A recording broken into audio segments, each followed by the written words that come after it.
we believe that on the part of government, we should provide the enabling mechanism for volunteering. So we have training on volunteer management, starting from recruitment and how to hold them later on to address the concerns. Because as a volunteer, and I think they will validate later on, different people, they have different motives for volunteering, no?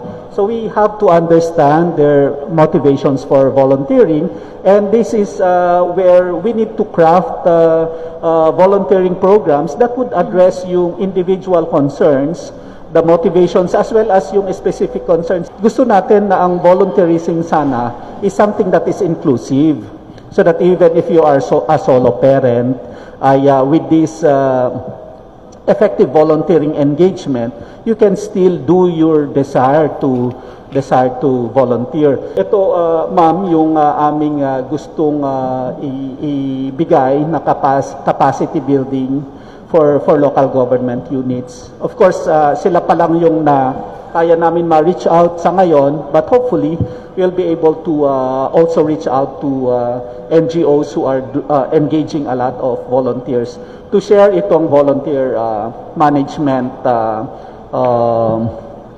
anong tawag nito? Modules namin.